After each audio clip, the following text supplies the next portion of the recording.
Friday night, 8:47 p.m. June 28th, 1935. The Alhambra Restaurant, corner of 126th Street and 7th Avenue, Harlem. 200 people packed into a space where cigar smoke drifted like fog over mahogany tables that had witnessed 1,000 deals and twice as many betrayals. A jazz quartet played something low and melancholy, one of those melodies that makes time slow down and your whiskey tastes stronger. The air was thick, saturated with cheap perfume mixed with bootleg gin and the scent of roasted ribs coming from the kitchen in waves that made your mouth water. The laughter was loud and genuine. Glasses clinked in toasts to money made and enemies buried. Harlem nightlife at its absolute peak. And at a back table, under the dim amber glow of an Art Deco lamp, a man dressed in charcoal gray adjusted his burgundy tie with fingers that didn't tremble, while another man, twice his size and carrying death in his pocket, walked straight toward him with the clear intention of killing him in front of everyone. What happened in the next 4 minutes would become the very definition of power in Harlem. Not because of the violence. Violence was common currency on these dark streets, where blood washed away with every dawn's rain and nobody asked questions, but because of what came after. Because of the detail no one would ever forget.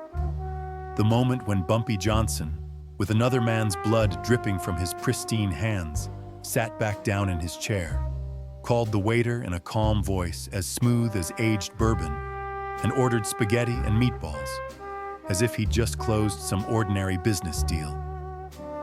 As if the broken man lying at his feet was nothing more than a minor obstacle in his evening, like a wrinkle in his jacket or a spot on his shoe. But to understand that night, you have to go back. You have to walk through Harlem's streets that sweltering summer when the heat rose from the pavement like ghosts. You have to understand who Bumpy Johnson really was and why that Friday in June at the Alhambra wasn't just a restaurant fight. It was a declaration of war that echoed through every corner of Manhattan, and a lesson about power that still gets whispered in Harlem decades later. Ellsworth Raymond Johnson, Bumpy to those who knew him. 30 years old and already a living legend in Harlem. Not because he was the biggest. There were bigger men. Not because he was the strongest. There were stronger men. Bumpy was the most dangerous.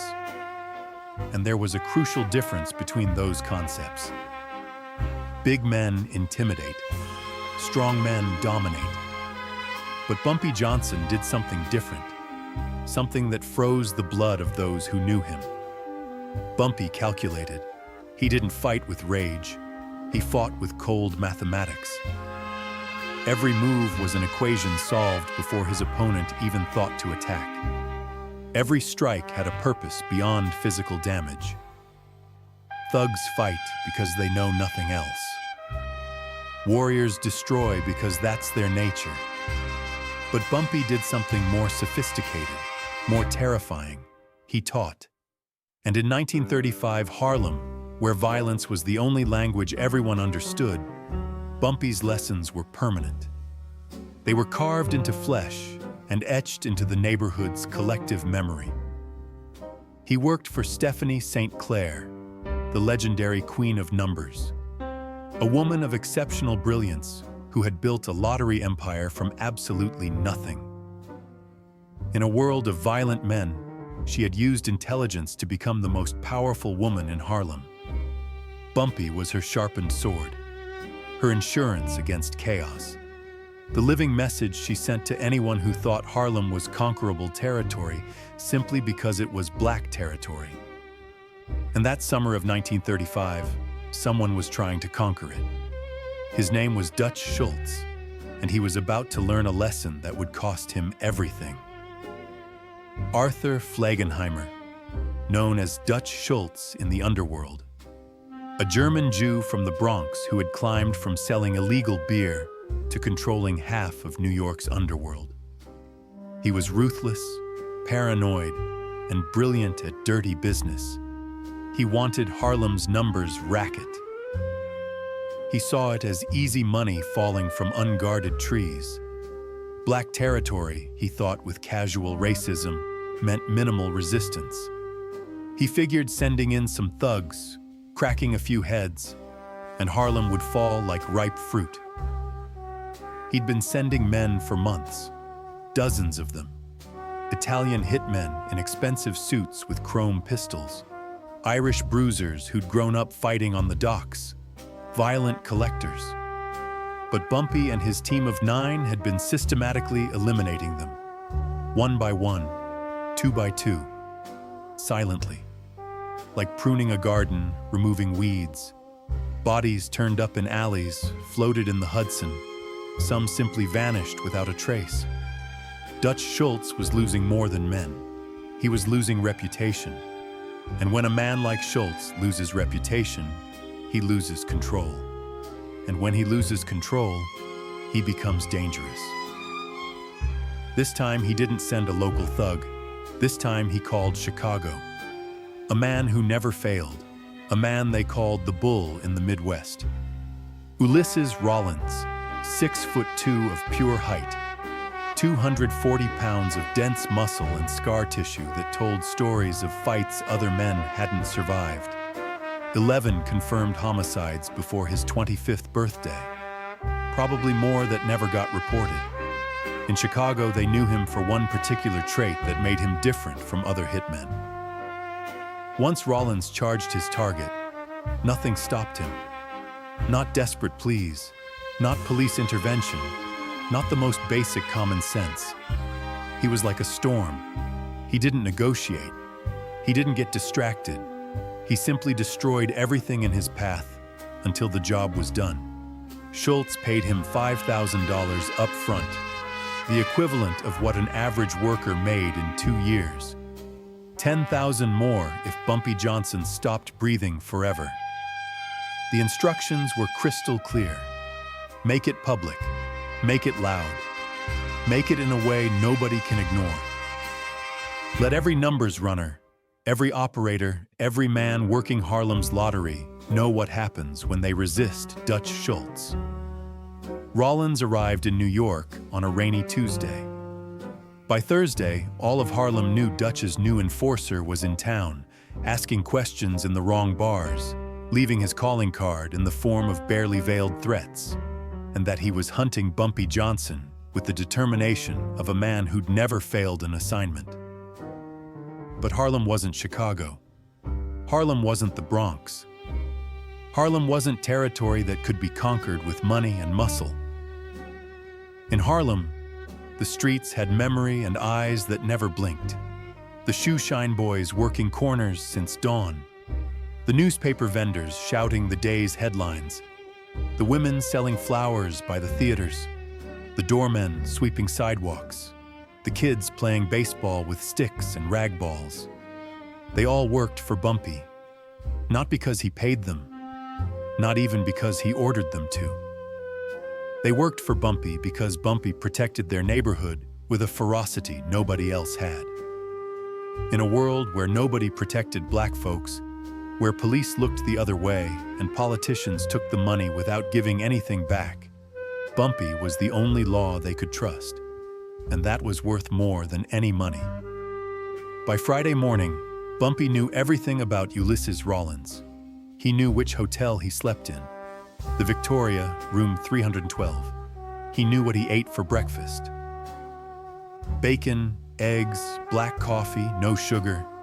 He knew he carried a .45 caliber pistol in an Italian leather shoulder holster. He knew he had a spring knife in his right boot. He knew Rollins had been asking about him in 3 different bars. And Bumpy knew something else, something crucial. Rollins was following him, studying his movements, waiting for the perfect moment to strike. So Bumpy made a decision. He'd give Rollins that moment. But it would be on his terms, on his territory, surrounded by his people. That night, Bumpy had a date. Not with some Harlem woman, but with Helen Lawson, senior editor at Vanity Fair. White, educated at Vassar, film critic, interviewer of Hollywood stars. They'd met 3 weeks earlier at a jazz club. Helen was researching an article about the Harlem Renaissance. Bumpy had intrigued her. This white woman who wasn't afraid to sit in a black club, who asked intelligent questions, who saw Harlem as more than crime and poverty. He'd suggested dinner at the Alhambra. The best jazz in Harlem, he'd said. And the food's not bad either. Helen had accepted. She didn't know she was about to witness something that would haunt her for the rest of her life. The Alhambra was more than a restaurant with white tablecloths and imported crystal. It was Harlem royalty converted into architecture and music. Duke Ellington had played on that small but legendary stage. Billie Holiday had sung there, her broken and perfect voice making men cry who thought they had no tears left. Friday nights, the place transformed into Harlem's beating heart. 200 people filled the mahogany round tables, musicians with fingers that created magic. Hustlers with pockets full of money that smelled like sweat and risk. Intellectuals arguing fervently about Langston Hughes and Zora Neale Hurston between sips of prohibited whiskey. Beautiful women in dresses that caught the light from Art Deco lamps like liquid diamonds. Everyone who was anyone in Harlem passed through the Alhambra. And everyone knew the Alhambra was neutral territory, a place where differences were left outside with coats and hats. Bumpy arrived at 8 o'clock sharp with Swiss banker punctuality. Charcoal gray suit custom-made by an Italian tailor working in a basement on 47th Street. Pure silk burgundy tie that had cost more than most people made in a week. Black Oxford shoes shining like mirrors under the lights. Fedora tilted at that precise angle only men with true style could achieve. He looked like a Wall Street executive, a visiting university professor. Anything but a killer who'd taken his first life at 19 with his bare hands. Helen was already at the table waiting for him. Midnight blue dress that matched perfectly with her intelligent eyes. Authentic pearl necklace probably worth more than what most people in Harlem saw in a year. But there was no condescension in her gaze when she saw him enter. Just genuine curiosity and that dangerous fascination with a world her Vassar College friends would never understand or experience. The conversation flowed naturally, like the whiskey the waiter kept discreetly refilling in their cut crystal glasses. She asked about Charleston, about growing up in the Deep South where Jim Crow laws crushed any black dream before it could bloom. He asked about working at a magazine dominated by men who probably thought women should stay home quietly raising children. The jazz quartet played something low and melancholy that made time seem to move slower. Trumpet, saxophone, upright bass, and drums, creating a perfect atmosphere for a Friday night. The conversation, the music, the ambiance, everything was intimate, warm, almost romantic in its perfection. And then, at exactly 8:47 p.m., the carved oak door opened with a creak that cut through nearby conversations like a knife. Ulissiz Rollins walked into the restaurant like a storm that asks no permission. And in that instant, everything changed. The air itself became thicker, heavier. Bumpy saw him immediately. The way Rollins moved, shoulders back, eyes scanning the room like a predator. That told Bumpy everything. This wasn't a man coming in for dinner. This was a man hunting a target. Their eyes met across the crowded room. Rollins smiled. It wasn't a friendly smile. It was the smile of a man who'd found what he was looking for.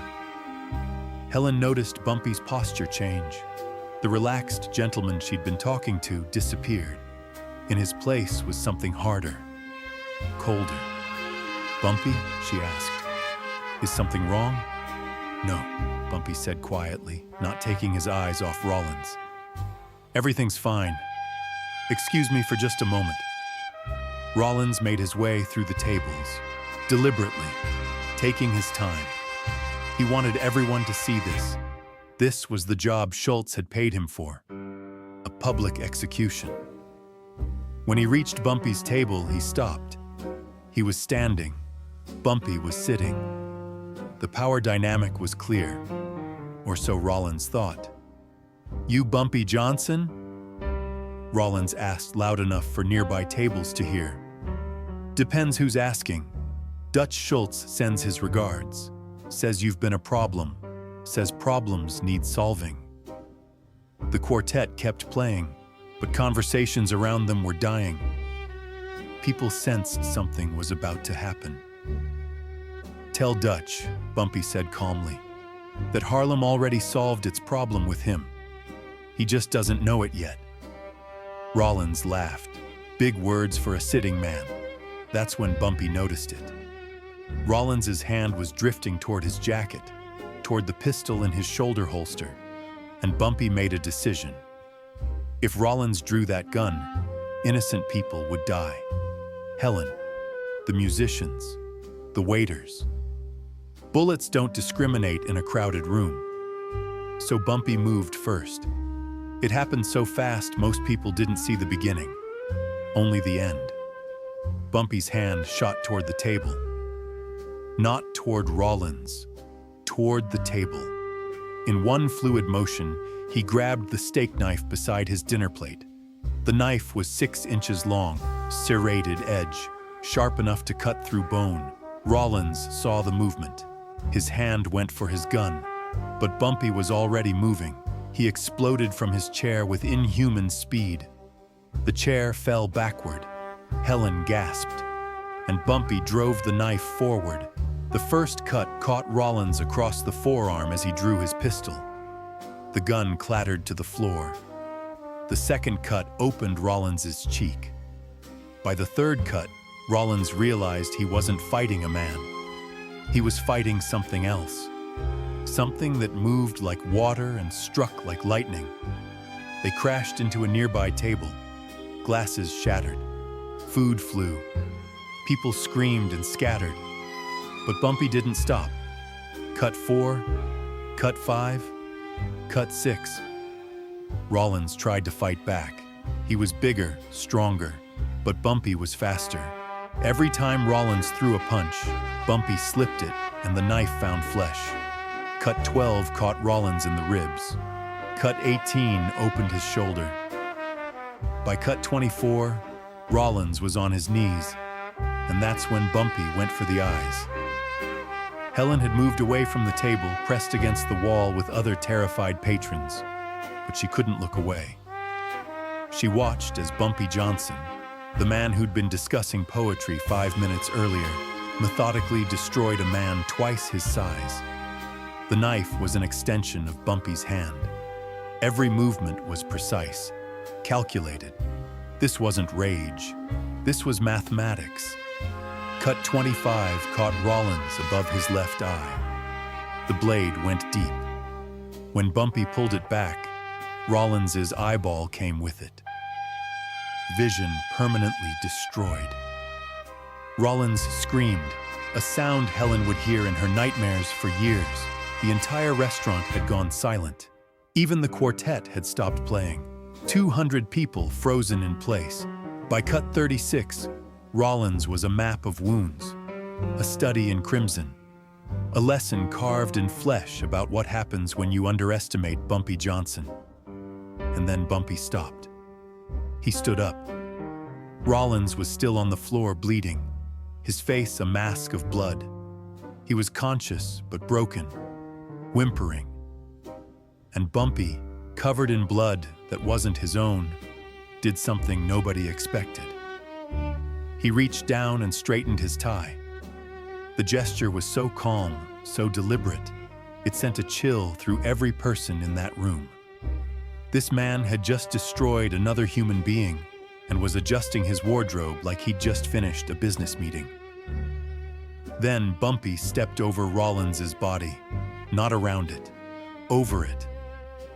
Like Rollins was a puddle in his path, he walked back to his table, where his chair still lay on its side. He picked it up, set it upright, sat down. Helen was still standing by the wall, staring at him. Bumpy looked at her and smiled, the same charming smile he'd given her when she arrived. "I apologize for the interruption," he said, his voice perfectly calm, as if nothing had happened. Then he looked around for their waiter, who was pressed against the bar, pale with shock. "Excuse me," Bumpy called out. "Could we get some menus? I seem to have worked up an appetite." The waiter didn't move. Nobody moved. Bumpy picked up a menu himself from a nearby table. He studied it for a moment, then looked at Helen. "You know what?" he said. "I suddenly have a taste for spaghetti and meatballs." The waiter, hands trembling, took the order. Nobody else in the restaurant moved. They just watched. Helen slowly made her way back to the table. Her legs felt like water. She sat across from Bumpy, who was calmly wiping blood from his hands with a napkin. "You should leave," Bumpy said quietly. "This isn't a place you need to be." But Helen couldn't move. She was in shock, yes, but she was also witnessing something she'd never seen before. A man who'd just committed extreme violence, sitting there like he was waiting for his morning coffee. 8 minutes later, the spaghetti arrived. The plate was placed in front of Bumpy by the same trembling waiter. Steam rose from the pasta. The red sauce looked almost black in the restaurant's dim light. Through the windows, Helen could see an ambulance pulling up outside. Paramedics rushed in to collect Rollins, who was still on the floor, still breathing, but barely conscious. And Bumpy Johnson picked up his fork. He twirled the pasta slowly, deliberately, then took a bite. Helen watched, unable to look away, as this man ate, not quickly like someone trying to prove a point, but slowly, casually, as if he were genuinely enjoying it. "It's good," Bumpy said, looking at her. "You should eat something." Helen looked at her plate, which had been pushed aside during the fight. She couldn't imagine eating. Her stomach was in knots. But Bumpy ate 3 more bites, each one deliberate, each one a statement. By the time the paramedics had loaded Rollins onto a stretcher, Bumpy had finished half the plate. The police arrived as Bumpy was setting down his fork. An ambulance had already taken Rollins to Harlem Hospital. He would survive, but he'd never see out of his left eye again. The cops knew better than to arrest Bumpy Johnson. Half of them were on his payroll. The other half knew that in Harlem, Bumpy was the law. "Self-defense," one officer wrote in his report. "Victim drew weapon first. Multiple witnesses confirm." By Saturday morning, the story had spread through Harlem like wildfire. Not just the violence. Everyone in Harlem had seen violence. But the way Bumpy had ended it. The spaghetti. That detail became legendary. Men told their sons. Women told their daughters. That's how Bumpy Johnson handles business. Cold as ice, even with blood on his hands. The story reached Dutch Schultz by noon.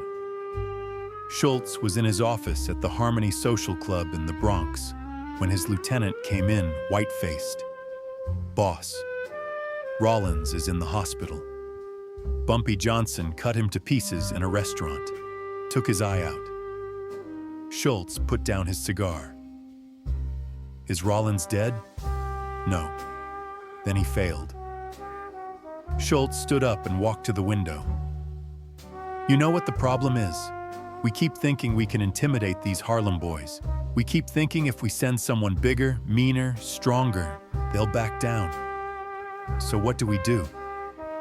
Schultz was quiet for a long moment. Then he said something that would change the course of mob history. "We leave Harlem alone." "What?" "You heard me. Bumpy Johnson just sent a message.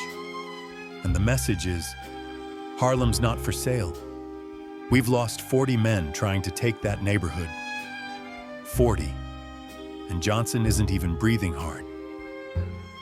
Schultz turned to face his lieutenant. "Call Lucky Luciano. Tell him we need a sit-down. Tell him we need to make a deal with Bumpy Johnson.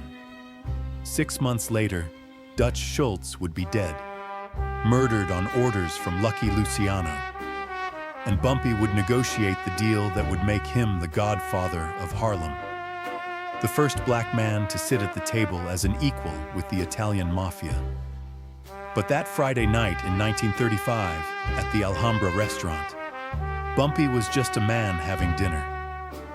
A man who'd ordered spaghetti while another man's blood was still fresh on the floor. After the police left, Helen asked Bumpy to take her home. She couldn't stay in that restaurant another moment. The smell of spaghetti sauce mixed with blood had made her feel sick. "I'm sorry you had to see that," Bumpy said as they walked into the Harlem night. Helen was quiet for a moment. Then she said, "That man came to kill you." "Yes." "And you knew he would?" "Yes." "So the whole dinner was what? A trap?" Bumpy stopped walking. He looked at Helen with something that might have been sadness in his eyes. "I didn't set a trap. I just lived my life. But when a man comes to kill you in front of innocent people, you handle it fast and you handle it final. So everyone knows what happens next time." Helen would write about that night years later in a memoir that would never be published. She described Bumpy as the most contradictory man I ever met. A killer who quoted poetry, a gangster who tipped his hat to old women, a violent man who seemed to carry the weight of his violence like a cross. The story of the 36 cuts became legend in Harlem. But here's what most people missed. Bumpy didn't just destroy Rollins that night. He destroyed the idea that Harlem could be conquered by outside forces. Every mobster in New York heard the story. Every politician, every cop, and they all understood the same message. Harlem protects its own. Bumpy Johnson would rule Harlem for the next 30 years. He'd go to prison twice, serve time in Alcatraz, negotiate with the Italian mafia, protect Malcolm X, become legend. But that summer night in 1935, at the Alhambra Restaurant, with 200 witnesses watching him step over a bleeding man and order spaghetti, Bumpy Johnson taught Harlem and the world a lesson about power. Real power isn't just violence. Any thug can kill. Real power is control. It's precision. It's the ability to destroy a man and then calmly straighten your tie. It's sending a message so clear, so final, that you never have to send it again. Ulissiz Rollins never returned to Harlem. In fact, he tried to kill Bumpy one more time weeks later at Frank's restaurant on 125th Street. He fired a shot that missed Bumpy but killed an innocent woman nearby. That was his last act as a free man. He disappeared after that. Some say Bumpy's men found him. Some say he fled back to Chicago. Nobody knows for sure. But everyone knows this. After that night at the Alhambra, when anyone mentioned Bumpy Johnson's name, they did it with respect. Or they didn't mention it at all. Years later, an old man who'd been at the restaurant that night was asked what he remembered most. He thought for a long time. Then he said, "The spaghetti." I remember thinking, this man just took another man's eye out and he's sitting there eating pasta like he's at Sunday dinner. Not pretending, actually eating it. That's when I knew. That's when we all knew. Bumpy Johnson wasn't just dangerous.